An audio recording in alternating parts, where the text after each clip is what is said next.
suis François Bollard, je suis le délégué général de la CRES de Franche-Comté, Chambre régionale d'économie sociale et solidaire.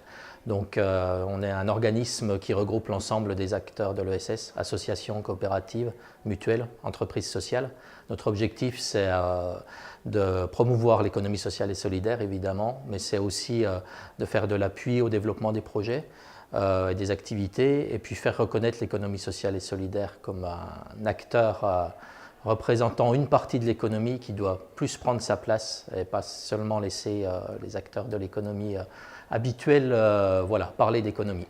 Donc depuis quelques années, on s'est interrogé sur ce qui est le phénomène de la création d'entreprises dans l'économie sociale et solidaire parce qu'on avait, avec notre observatoire, aucun élément sur ce sujet-là.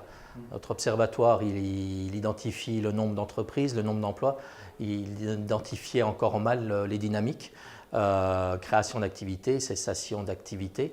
Donc on a lancé une étude statistique dans un premier temps pour dénombrer les nouvelles entreprises d'économie sociale et solidaire dans notre région, dont de Franche-Comté, qui est à l'est de la France.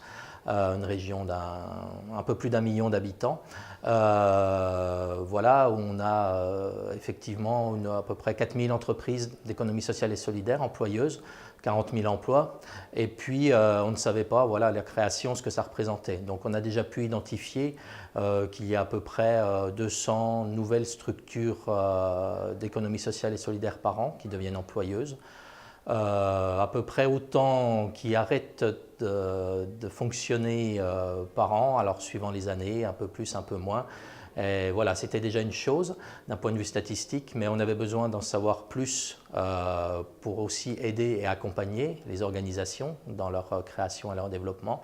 Donc à partir de l'enquête statistique, on a fait aussi une enquête auprès des associations et coopératives nouvelles pour mieux connaître leur parcours de création d'emplois, pourquoi elles se professionnalisent, sur quel secteur d'activité, voire aussi en fonction des territoires, comment ça se passe tout simplement. Donc des résultats, effectivement, on s'est rendu compte que finalement la création d'entreprises dans l'économie sociale et solidaire, c'est surtout toujours des associations à 90%.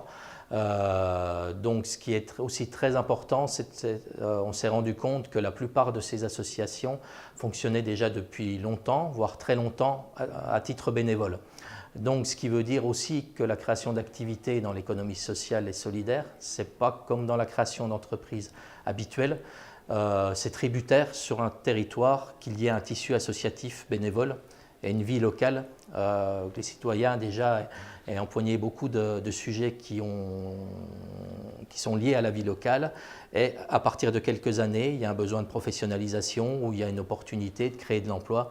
Mais si on n'a pas le tissu associatif bénévole, on n'a pas une bonne qualité de création d'activités dans l'économie sociale et solidaire.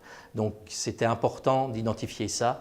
On a l'espoir d'orienter un peu les politiques publiques pour qu'ils comprennent ça aussi, qu'on ne peut pas attendre seulement le résultat final, mais qu'il faut aussi mettre des moyens dans l'animation citoyenne, si on veut des résultats sur les territoires, ça c'est important.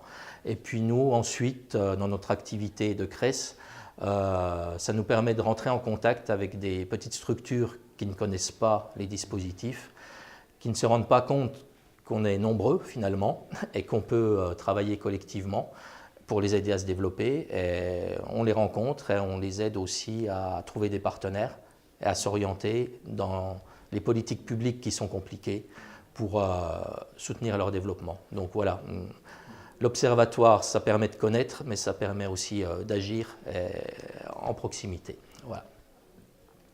Voilà donc dans nos travaux de CRES, et puis pour moi, une intelligence territoriale, on a besoin de développer des outils de connaissance de l'activité des territoires, sur la société, sur les entreprises, sur l'environnement, mais il faut aussi les partager